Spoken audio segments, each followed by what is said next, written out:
In today's video, we're going to look at how you can go from an inactive sedentary lifestyle to riding 200 kilometers in just a few months.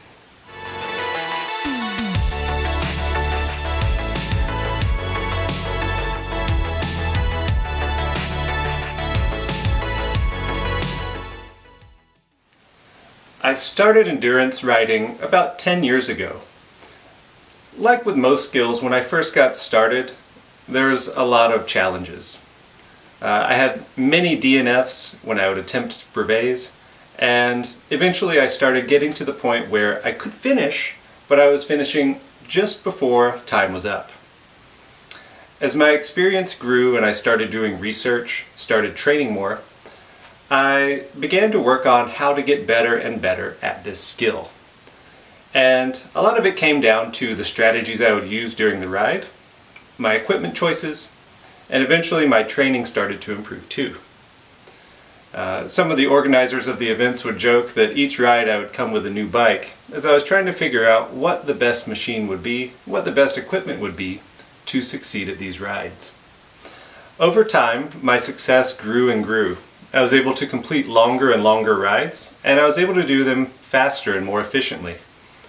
Eventually I was able to become one of the quicker finishers in events if that was the style that I was choosing to ride that day. Long distance riding became my main hobby and my favorite thing to do. Eventually, my wife and I moved to Canada. Now, Canada is a beautiful country. It has a lot of great outdoor activities, but it's not quite the best place for endurance cycling. The riding season is particularly short, so you have to spend a lot of time on the turbo trainer. My work in Canada also interfered with my riding a lot. In the couple years we lived in Canada, I only completed one brevet. There were a couple of other more casual rides I was able to do, but overall my cycling was way lower than it had been here in South Korea. Now, we've moved back to South Korea, and even though I'm in terrible condition, I have no endurance, I'm ready to get started and get back on that bike. One of the challenges that I'm facing is that I haven't even been on a bike in months. Preparing to move here to South Korea, I sold my bikes and I sold my trainer in preparation for a move that got delayed by several months. So I haven't been active at all, and I'm in terrible shape. A soft 85 kilograms would be a generous way to describe my current fitness. Now that we've moved here to South Korea, we have 2 weeks of quarantine. That means 2 weeks of being stuck completely inside this tiny apartment. We can't even take the trash out. While I don't have a full-size bike with me, I was able to bring a Brompton, which is going to help in the near future. But for now, I need to plan what I can do to start getting into shape so that when I can leave the apartment, I can start getting fit and my body is ready for the cycle training that's to come. The end goal is to prepare myself from a completely sedentary, inactive person to being ready to ride a 200k brevet by May. So just a couple of months away. And to do that, I'm going to focus on two main areas of training while I'm here in quarantine. The first is going to be strength training, just to get this soft, weak body ready for some exercise. And the second is going to be monitoring my diet. At 85 kilograms, that's about 10 kilos above where my high performance riding weight would be. That's a fair bit to lose, and I don't want to lose it all right now, but just monitoring my food is going to go a long way into getting fit and lightening the load on my body when it's time to start biking. One of the reasons to start in the off-season like this winter with strength training is because of the lack of other options. In my case, I can't even go outside, I don't have a trainer, or even a full-size bike. But weight training also has other benefits. It's been scientifically proven that training with weights can prepare your body in a positive way for the training season. Obviously, leg work is going to be important, but for me, being basically off the bike for a long time, working on the arms and the core will also be key for my success moving forward.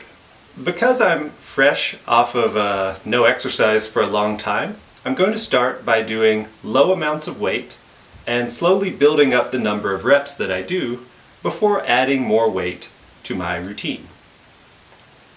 At the beginning, it's going to make me really sore after the first couple of exercises. So it's good to start slow, especially so soreness doesn't reduce the amount of motivation to do this kind of exercise.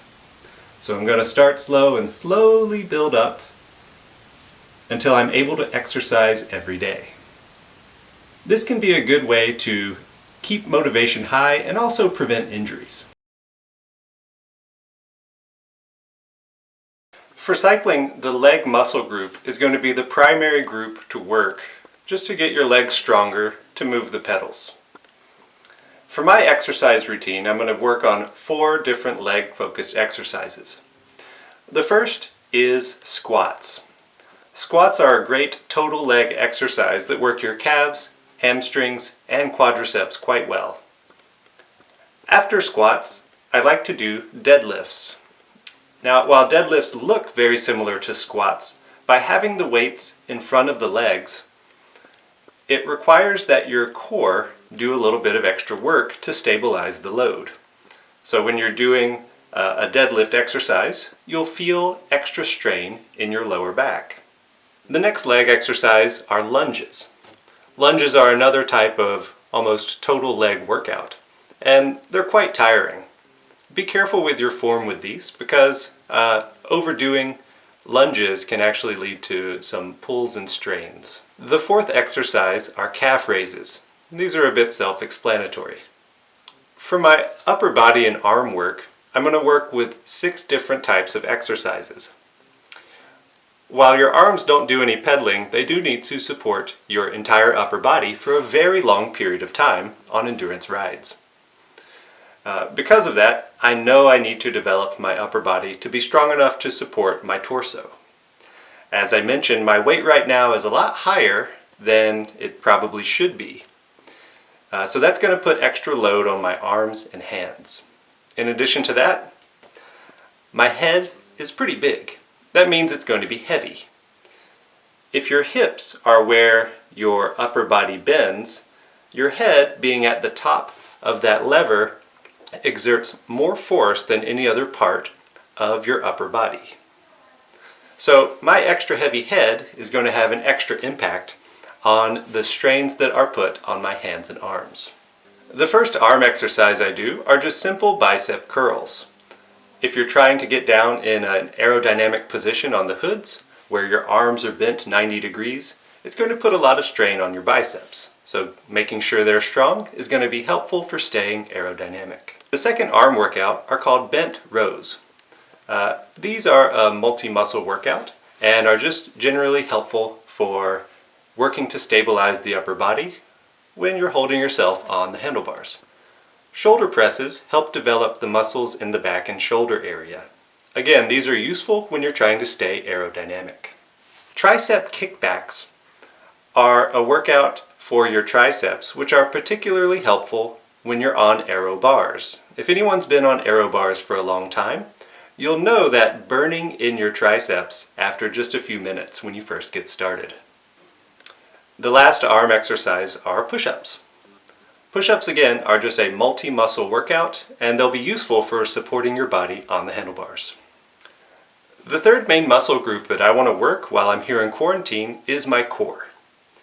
This is not to get a six-pack because actually working your core isn't even going to help with that. To get a six-pack, you really just need to lose body fat percentage. That's something that is going to need some work. For a cyclist though, building your core muscles are incredibly useful for just supporting your body. It's not all resting on your arms and hands. That point where your body is bending near your hips is holding up a lot of load. To work on my core, I'm going to be doing 3 main exercises. The first would be leg lifts. Leg lifts are great. They build core muscles. Very similar to that are crunches. The last exercise, and the one I think is most relevant to the cycling position, are planks. This is almost exactly the same position that you'll be on aero bars, and it works a lot of the same muscles. So that's my main plan for weightlifting exercise during quarantine in this apartment. In addition to that, I'm going to do a couple of dietary things to try to boost the effectiveness of this training. The first is on days when I am exercising, I'm going to have a little bit extra food, especially carb-focused foods, leading up to when I'm doing this weight training. Then immediately after the training, having some more carbs along with some milk should help with muscle repair and recovery. Whenever you're doing exercise and training, you want to be fully fed, have all the energy you need so that you can put as much effort into that training as possible. And then after the training is done, you want to give your body all the energy it needs for repair and recovery. So, with all of this exercise in the works, I need to work on the next step after this is done, and that's buying a bike.